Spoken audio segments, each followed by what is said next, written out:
Hi, and welcome to another episode of About the Authors TV Britain Edition. I'm your host, Jake Brown. Claire Mackintosh is a pro, the New York Times Book Review recently declared, and the international best-selling author with books in print in 35 countries around the world with 2 million copies sold to date and counting, has the sort of inspiring success story that proves time and again becoming a published author is an ageless dream and profession. First hitting shelves with a debut in I'll Let You Go that the New York Times recognized as a cunning psychological thriller, while legendary Jack Reacher creator Lee Child hailed it as astonishingly good, before her breakout hit I See You would sell 1 million copies just 2 novels in. Drawing on her own real-life experience working as a police detective for years before becoming a best-selling novelist, the Washington Post complimented the fact that Mackintosh understands the complexities, the endless ups and downs of police work and family life, and she presents them with skill and sensitivity. While Publishers Weekly found that Mackintosh scripts a hair-raising ride all the scarier because of its premise, that our predictable routines make us easy targets, is sadly so plausible. CrimeByTheBook.com would showcase the fact that there aren't many authors who can reinvent themselves successfully in every new novel, but Claire has done it once again in Let Me Lie, which Entertainment Weekly felt was shrewd and skillfully written. After the end inspired Marie Claire's reviewer to declare that I devoured this book on a rainy Sunday and then felt dizzy afterwards, like the book had almost knocked me over. It works beautifully. While the 20,000 word quick book, The Donor, kept fans tided over until they were again swept up in her next bestseller, Hostage, her first locked room thriller, which takes place 30,000 feet in the air on a plane, drawing coverage from Good Morning America and the New York Review of Books, who concluded after finishing the thriller that the author is a gifted writer with a captivating voice and an outstanding ability to put together a story that fully engages the reader. Fast-moving, loaded with suspense, this is edge-of-your-seat reading. Her most recent hit, The Last Party, became an instant Sunday Times bestseller, who celebrated it as a wickedly enjoyable reprise of the traditional crime novel that Good Housekeeping hailed as brilliant, and Deadline recently reported it had been optioned for TV development. She joins us today to talk about these and are currently in the works. I promise it won't always hurt like this. Claire, welcome to the show. Thank you for being here. You grew up in a house surrounded by a love of storytelling, so much so that we understand your father actually invented a pretty funny story series to tell you at night before bedtime? I was surrounded by books as a kid. I grew up in a house full of books. I was taken to the library at least once a week for story time, to borrow books to take home. I was one of those kids who walked back from the library holding the book, reading the book as I was walking along. I vividly remember my dad making up stories. He used to have a long-running story called Itchy the Earwig, and Itchy got into all kinds of scrapes, and memorably for a child who likes this kind of things, I recall Itchy being eaten by our family dog and then pooed out in order to carry on with his adventures. Obviously that would not make it into a picture book today, but as a 6-year-old, I thought it was the best thing ever. So yes, stories all the way from a kid right up to now. Enid Blyton was really influential. I was thinking about this the other day, that so many of the books I loved as a kid were crime novels, and Enid Blyton's famous 5 books were absolutely sort of top of my list. Books about kids solving mysteries, kids solving crime. I read Nancy Drew books when I got a little bit older. Just William by Richmal Crompton, which again is a group of kids solving mysteries, getting into scrapes, so all those sorts. And then as I got older, I graduated to Agatha Christie, Ruth Rendell, Daphne du Maurier sorts of authors. You have a fascinating pre-writing education and experience track, beginning with your studying French and management at Royal Holloway University in Surrey, before joining the police department and working your way up over a decade-plus long career to town sergeant in DC or detective, before retiring to begin your second career as a novelist. No doubt with an amazing mind of source material to draw from whenever a character or scene or storyline called for it. Please talk about that amazing part of your life journey to becoming a best-selling author. I'm fluent in French and I speak little bits of German and Spanish, and I am learning Welsh at the moment because I live in Wales. I think that joining law enforcement just as research to write novels is absolutely wild and really taking research too far. I joined the police by accident, is the honest truth. I went into the wrong room when I was at university trying to choose a career. I was supposed to be going to a lecture delivered by a management consultancy firm, and instead I ended up in one delivered by the Home Office about joining the UK police force as a graduate fast track officer. And it absolutely captivated me. I had a very low boredom threshold. Here was a career where you could do many, many things in under the umbrella of police officer. So I joined. I had a great career. I loved it.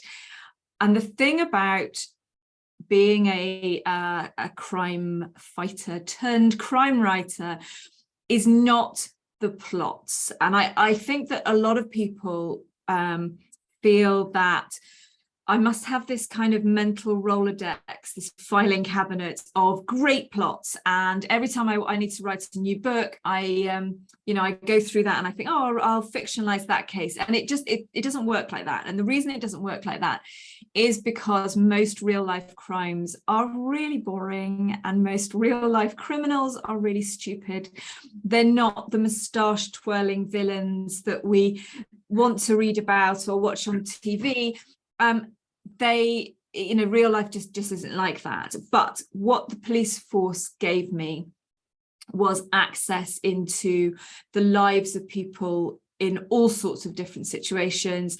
It taught me how fragile the boundary is between a safe life and an unsafe life.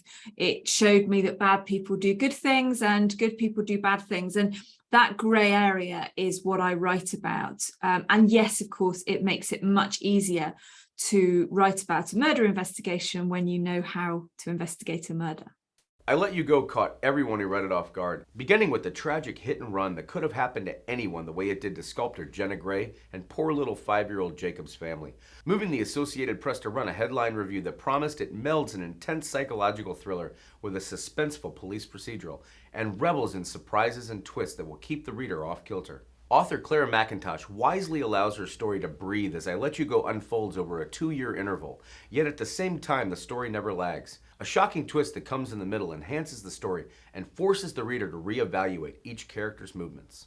Please deconstruct this brilliant story from the first moment you sat down and decided to give fiction novel writing a shot. I became a writer not exactly by accident. I was writing, and as a police officer, you are a storyteller. You're, like you as a biographer, you're telling true stories, but you're learning how to find the right words to present what's happened to someone in a compelling way. You are pulling the strands of the story that are coming from different unreliable narrators, that are coming from forensics, from CCTV. So I was doing all of that, and I did want to write creatively, and I'd always wanted to write creatively, but I hadn't really tried to do anything about it. And then I took a career break from the police, largely because I had 3 small children that I didn't see. I was working as a riot commander, very long hours, very demanding job. So I quit the police and I started writing for magazines and newspapers and doing copywriting for businesses and social media content. And at the same time, I wrote I Let You Go. And I Let You Go did come from a real life case, in that it was real life that gave me the catalyst for the idea, not the story, but the idea. So I Let You Go is about a hit and run that kills a child. And I had been involved sort of on the periphery of an investigation into a fatal hit and run when I joined the police. And for years, I'd been thinking about this case and wondering what it's like to lose somebody in such traumatic situations and how you come to terms with that. And equally, I'd been thinking a lot about the other side of the fence. What kind of person drives away knowing that they've killed a child and never ever comes forward? And this person has still never come forward. And so they will be in their 30s now, and they know that when they were a teenager, they did this. They stole a car, they killed a child, they drove away. And I really wanted to write about that. So nothing else about this story that is in I Let You Go. But I wanted to find out what happened, you know, how you move forward from a trauma like that. Now, there's a wonderful story about how this first book actually found its way to a publisher, courtesy of a literary festival you actually founded. My querying story is annoying, I think, for people who are sending out lots and lots of queries, but there is a moral from it, which I'll explain at the end. So I didn't query, I didn't have to send out lots of manuscripts. My situation was that I started a literary festival. I really wanted to organise a big literary event in my town. I didn't start a literary festival in order to find an agent, I should point out. I started this because I just wanted to bring lots of readers and writers together. I didn't know anything about publishing. I had no contacts. And so I was organising this event called Chipping Norton and learning a lot about publishing. Chipping Norton was the town I lived in. And in the course of organising it, I met lots and lots of people who were connected to publishing. And I was introduced to somebody who had a little black book of authors. And I met with them, I had coffee. She was really helpful. And right at the end, she said, "Are you a writer? Do you write?" And I told her about I Let You Go, which has a big twist in it. And I told her about this twist. And she said, "I think that sounds really commercial. I've got a friend who's a literary agent. Can I send it to them?" So she did. She sent it to this agent who is now my agent. And the reason I say that's an annoying story to hear, it's annoying because it feeds into the belief that it's who you know. And it's true that was a personal contact, but I only had that contact because I'd gone out of my way to put myself in a new field in the literary world about which I knew nothing. And I was only given that opportunity because when I was asked whether I was a writer, I seized that opportunity and I said yes, and I pitched my book. And I think that as new writers, we can be a bit backward in coming forward. We can be a bit shy, a bit coy. We're just as likely if someone says, "Are you a writer?" to go, "Oh no, you know, I just dabble. You know, I'm really not any good." And I think we have to be kind of bold and out and proud. And if you tell people that you're writing, that's when those serendipitous moments occur, when someone says, "Oh, my neighbour's postman's cousin's aunt is a publisher looking for exactly that genre. Let me give it to them." So that's my moral of the story, is get out and say what you do. My agent then worked with me for a little bit because the book was in a really bad shape. I Let You Go was not, it was so far from the way it looks now when I sent it to my agent, but it did have this amazing twist. It had this great hook, and that was enough for my agent to kind of see its potential and to make a judgment call that it was worth investing some time on it. So she and I did an edit together, and then she sent it out to editors and they all said no. And I was looking through their rejection emails the other day, and there are a couple that just sort of say, "I don't really know where to put it." There's one that says it's a kind of a mashup between an uncomfortable mashup between women's fiction and police procedural. Now, this is kind of before the big rise of domestic suspense. So now that mashup of women's fiction and police procedural is absolutely where the money is. But in 2013, it wasn't. So they all said no, and then one editor said yes, and it only takes one, doesn't it? And this editor again felt it needed a lot of work but could see its potential, and so I was offered a book deal, and it was a small book deal. It was nothing to write home about, but it gave me that injection of confidence that I needed, that someone was prepared to pay me to publish my books. It was picked for a big book club here in the UK, the Richard and Judy Book Club. And the first time I saw it wasn't exactly in a shop, it was in the window, this huge, great floor-to-ceiling poster with that season's 6 books that were picked, and there was mine. It was my hometown. Right, I walked on the pavement, and there in the window was this enormous poster with my book, my name, and that was extraordinary.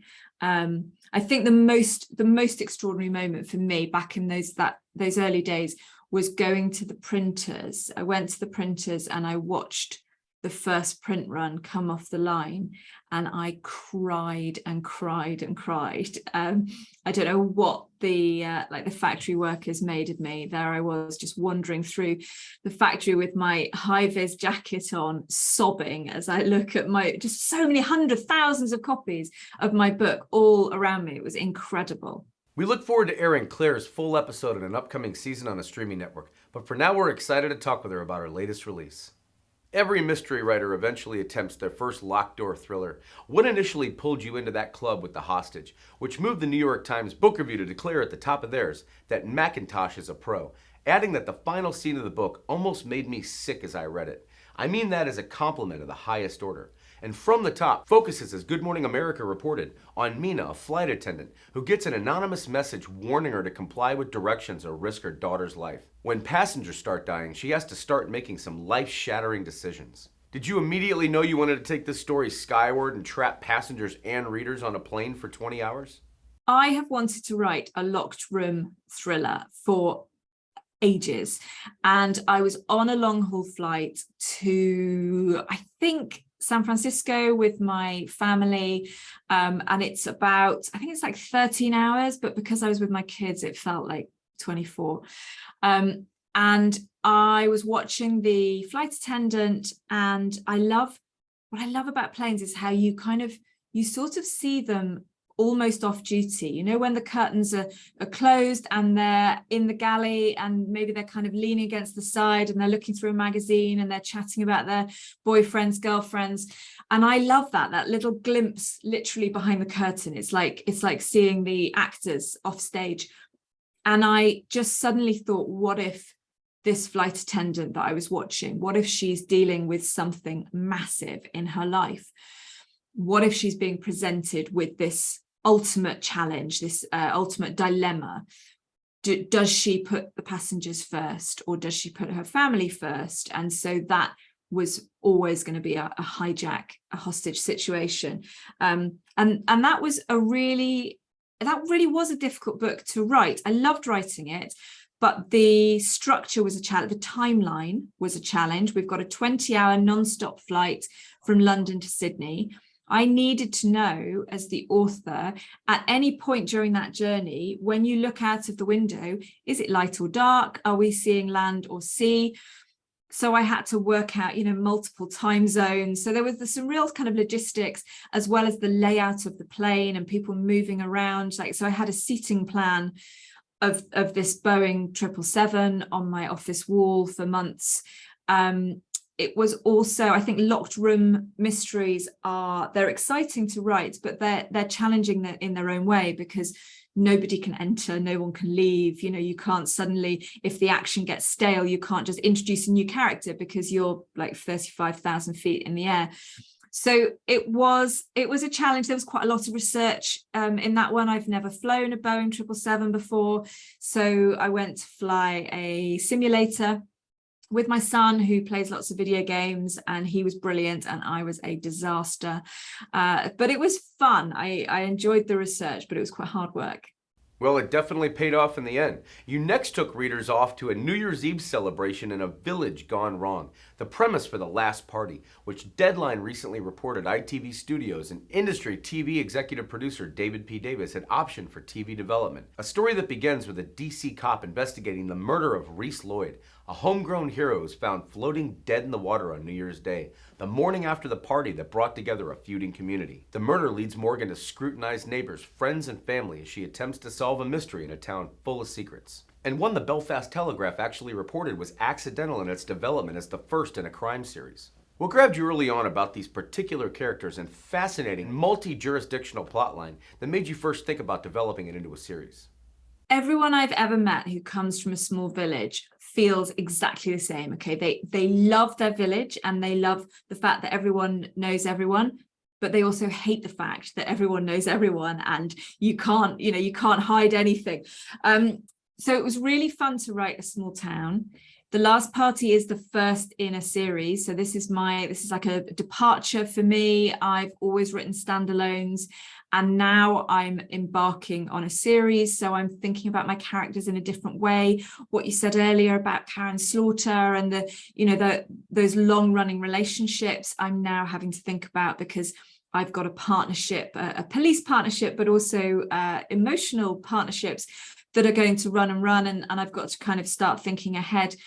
So The Last Party is set on the border between England and Wales. So I was able to talk about some of the tension that I see and feel as an English person living in Wales.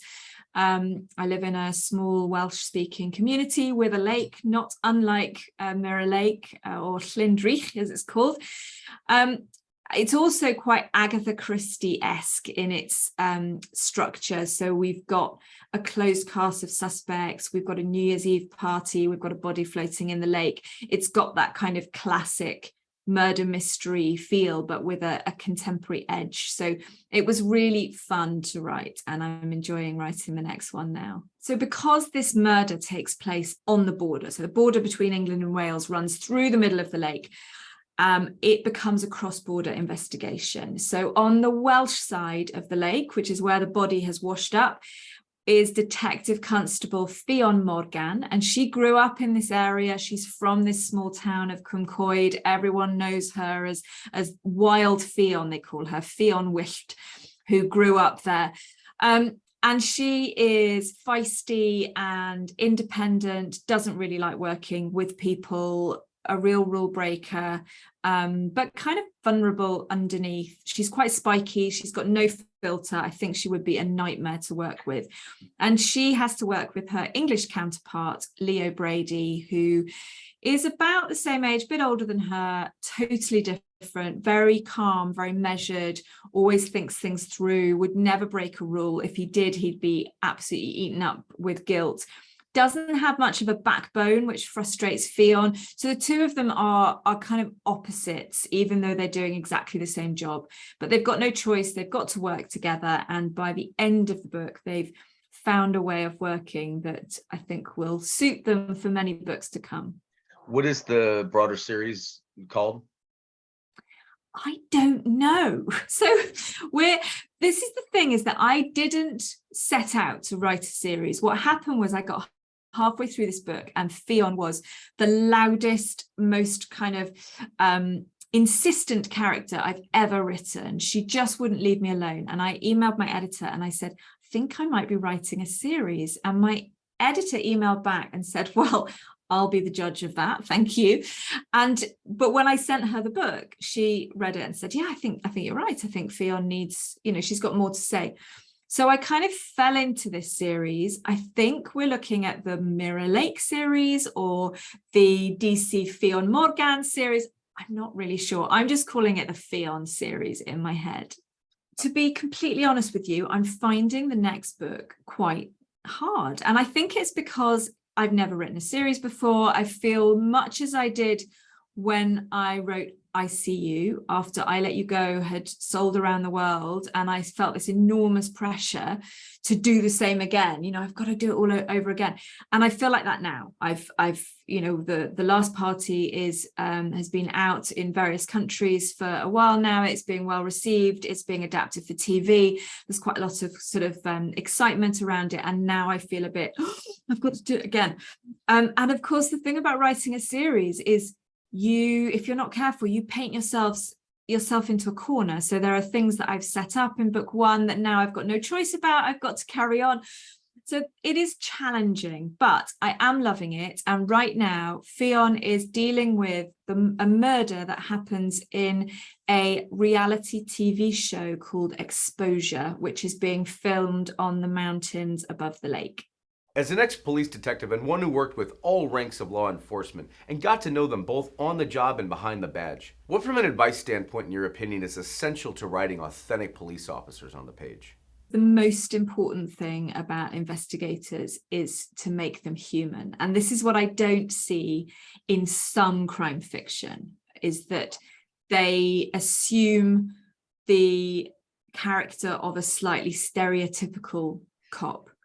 And actually, it's quite useful, I think, to think about why that person became a police officer in the first place, why they became a law enforcer. Is it altruistic? Is it money? Is it job security? Is it power? Like, really think about why they're doing that job. Because when I think back to all my colleagues, everyone policed in a different way. Everyone was motivated slightly differently. Everyone had different levels of empathy, and that impacted on how they did the job. And that's what comes across in really good crime fiction, is when they are well-rounded people, not just someone in a uniform. Claire Mackintosh, it has been fascinating talking today. Thank you so much for taking our time to be on About the Authors TV. It's been a pleasure. Thank you so much for having me.